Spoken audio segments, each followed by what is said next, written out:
Hello, good morning and welcome back to our session where we invite parents in, or experts, to talk to us a little bit about their knowledge and what they can offer our parents.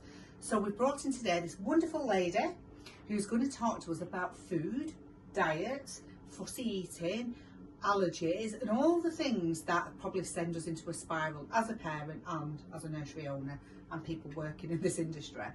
So I'll let you introduce yourself, a little bit about what you're doing at the moment, and then we can take it from there.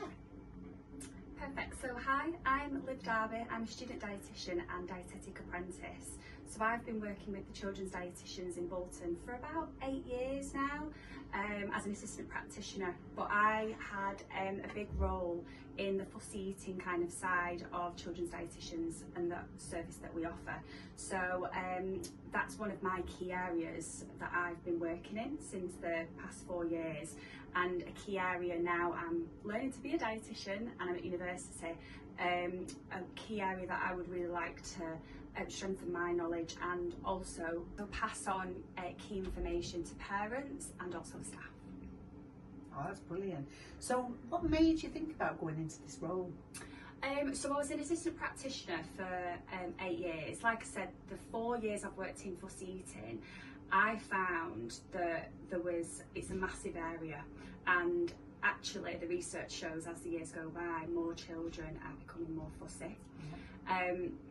So I kind of threw myself into the role with the children's dietitians. We looked at trying to revamp what we offer because we knew that the referrals were just getting so much more, especially after COVID. So we've looked at revamping our service to help the families of Bolton. But me personally, I'm a mother myself, and I can firsthand see the stress that food can play in parents and staff's lives. So kind of doing this kind of approach coming into the nursery is just something that I've always been passionate about, and getting my knowledge and expertise passed on to parents and staff to try and implement that into their own children. Yeah, and I think you sort of chose our nursery as well, didn't you, Yes. to come and work with us, and we're very flattered from that.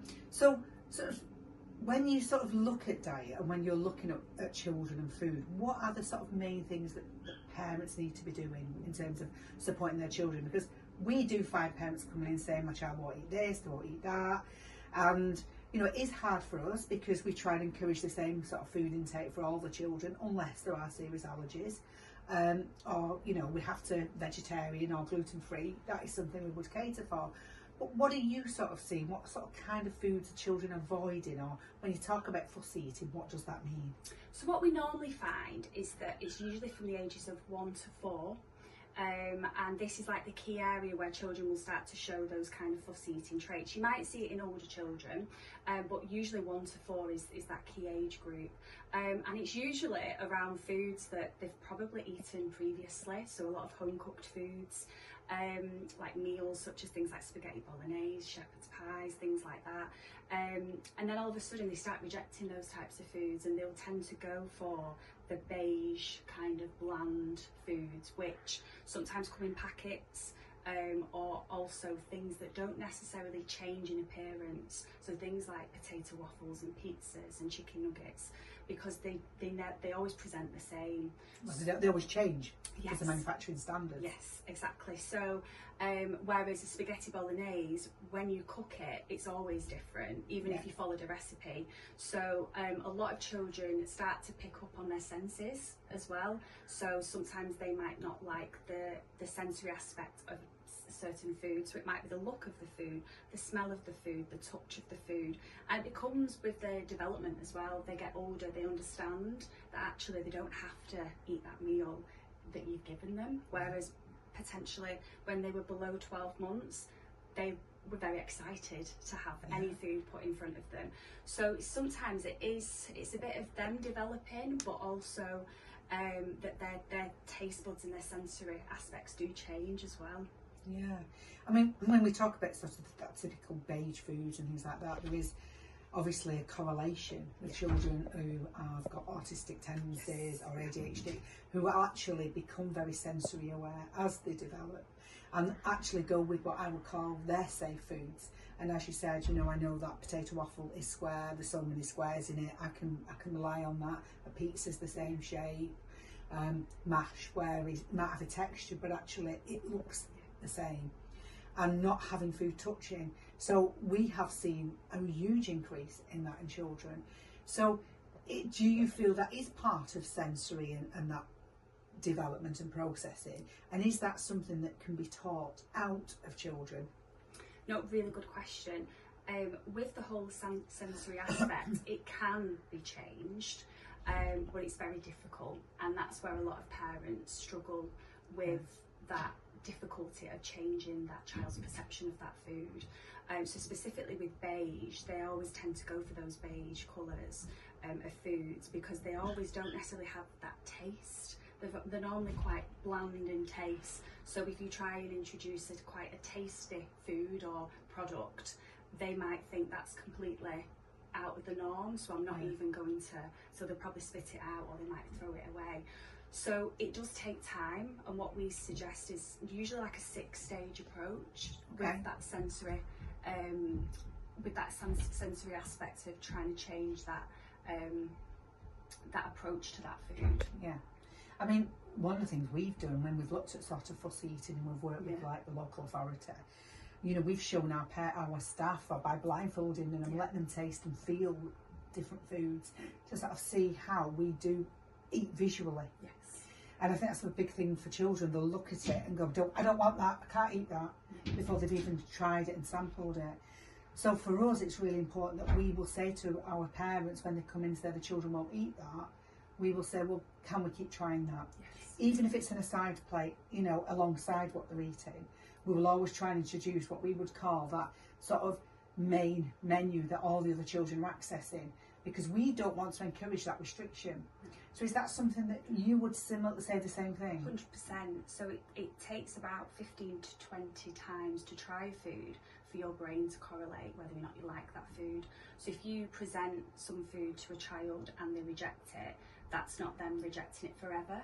You've done exactly what we would suggest to do, is to increase that exposure, so reintroduce it again. And that helps with the 6-stage approach, because the first stage is to look at a food. So if they're used to eating beige food and you give them some broccoli, that's not beige, that's green. Obviously it doesn't look the way that they think it should look. So they're probably not going to move on to the next stage, which is usually to smell it, because it doesn't look right. But if you repeat that exposure and also put positive behaviour around meal times, so potentially eating with a family, and you might find children eat better here than they do at home. So the more that exposure gets repeated, the more confidence they then get to move through those stages. So then they might smell it, then they might touch it as well. Then they'll probably try and put it towards their mouth. They might lick it, might not eat it, but just lick it. And I know my little boy does that, he'll lick something. Then they'll put it in the mouth. Sound is a big one for some children. So if it's like a crispy, crunchy texture. So if you undercook broccoli, it'd be more crunchy than if you overcooked it. So then again, they might panic and spit it out. But then the final stage is to eat that product and swallow it. So there's 6 stages for them to go through. So that's how much you have to work at it, unfortunately.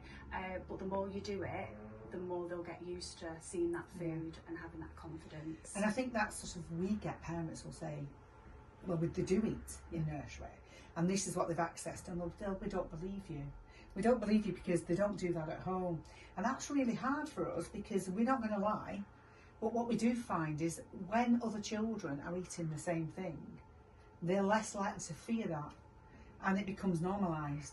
So even a group, well, they're eating it, they're okay, nothing's happening, well, I'll try it. So we do find that positive role modelling is really important. And I think you hit the nail on the head there in terms of families eating together, because we've seen a big decline in that. And I think, you know, children are on tablets, the amount of families I see where, you know, your food's on the table and there's your tablet, have a look, and they're not focusing on what they're actually eating and being present in that moment. So they're not tuning into all those senses to try things. And we are trying to sort of educate more parents about that screen time and actually sitting as a family, using that time to role model, using that time to have those conversations. And if they see you eating it, it becomes normalised, they're more likely to try it and understand it's okay. So obviously if you've got children with one sibling, or they've not got any siblings, I mean to say, that's more difficult, but we mirror what we expect our children to be, then they mirror us. So if they can see that, they're more likely to try that, aren't they, at home? So that's the sort of advice we give parents, and a lot of the time they'll be saying, well, it won't work, I've tried it 6 times, no, there's no way they eat that, I can't believe it. And we've had to record them in nursery sometimes, going, well, there you go, they are eating it, and there's evidence. But we really want children to have that varied diet, because we've seen so many children coming in with these restrictions, it's becoming almost impossible to cater for children. So I just mentioned earlier, obviously, about children being quite selective and parents being quite selective in the children's food. But one of the things we've seen an increase in is sort of parents choosing to be vegan or vegetarian and saying that they don't want their children to access any meats. And one of the things we were worried about as a setting was, you know, are we meeting that child's nutritional needs by doing that? Because early on they need so many vitamins. So can you sort of tell us about whether that is okay, and are parents making the right choices, and are we okay facilitating that? Yeah, no, it's a great question, because everyone has the autonomy to choose whatever diet they or their child chooses to follow. Vegetarian and vegan diets can be just as nutritionally as equivalent to a carnivore diet, for example.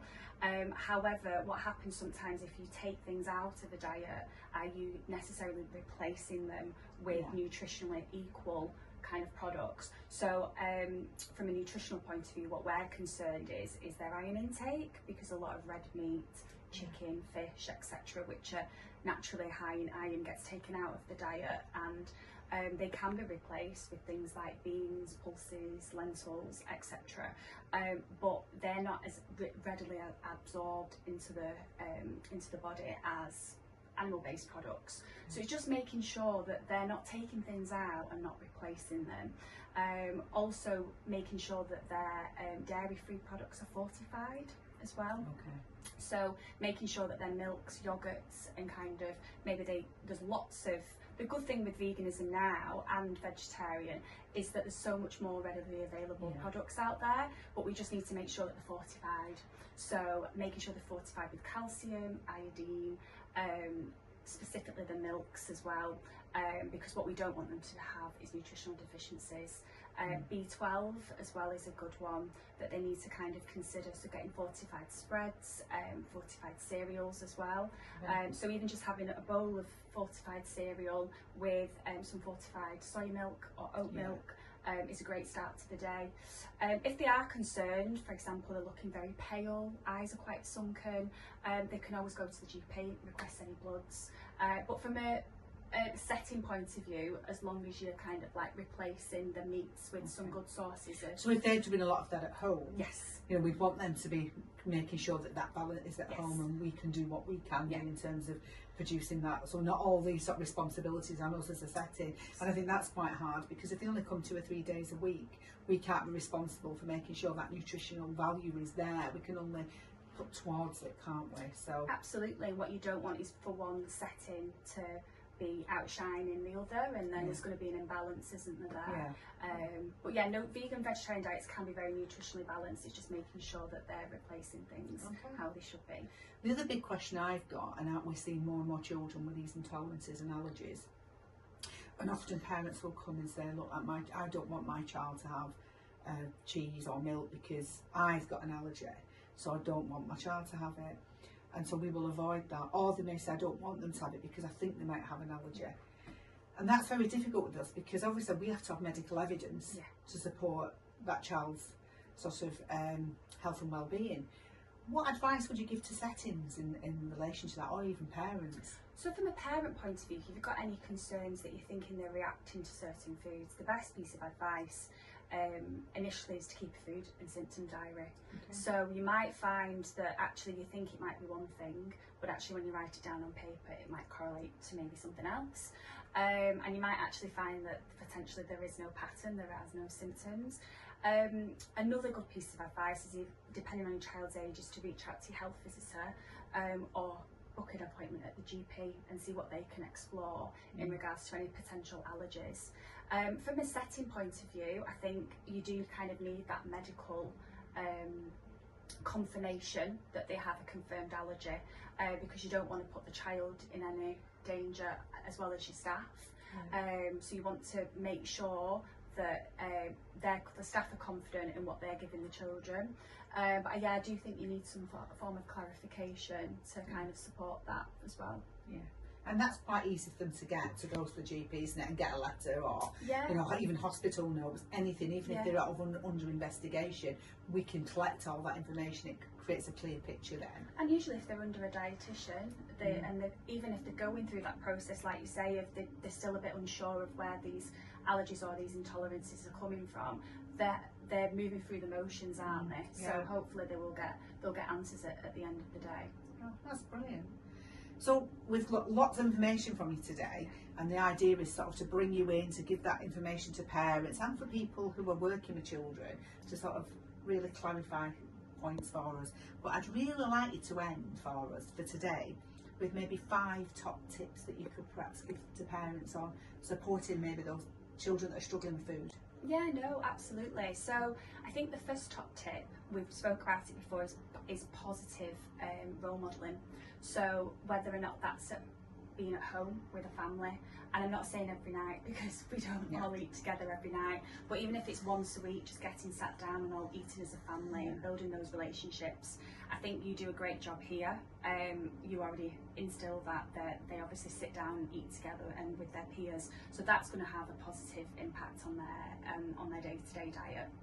If you as a parent have any kind of aversions to foods, or you don't like foods, is to try and put that to one side and to still offer those types of foods.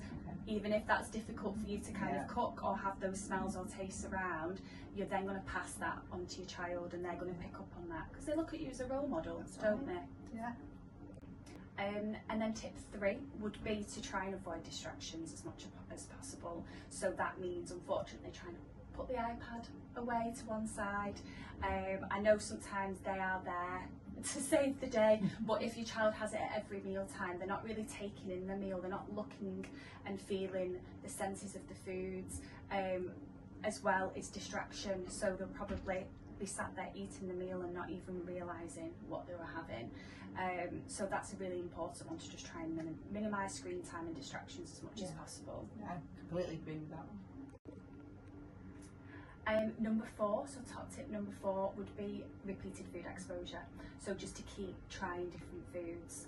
And if they don't like it, that's fine, put it to one side, try new food, and then keep that exposure, and then you can bring that food in at another time as well. Like I said, 15 to 20 times for your brain to register whether or not you like a food. A lot, isn't it? So it's a lot of attempts, and people don't necessarily have that drive to keep going, but it will happen. They will build that confidence to try new foods.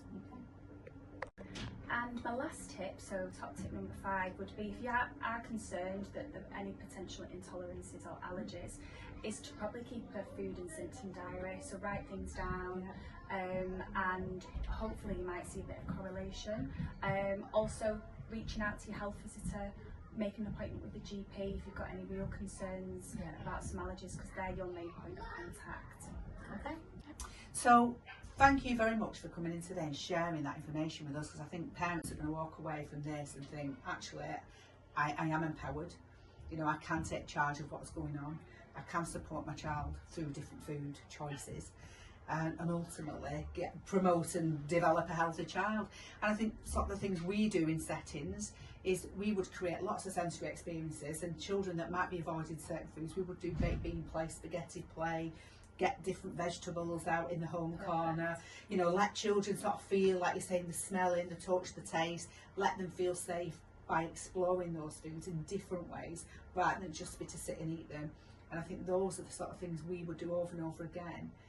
And then hopefully by mirroring that and keep introducing it, even if you're putting food in separate bowls where they can just pull out different foods during meal times, you can overcome many challenges. And I think that's what we want to get across to parents today is, you know, don't give up, you know, there is a way forward. Talk to your setting, talk to, you know, a dietitian if you're worried, talk to your GP, but ultimately, you know, we don't want to create fussy eaters. We want to create healthy children. Yeah, and it's just that reassurance, isn't it, that a lot of parents will be going through this, having really fussy eaters, but a lot of the time it can be just a phase, but you just have to kind of work at it and put really good things into play, because like you say, you want your child to be healthy, you want them to be strong.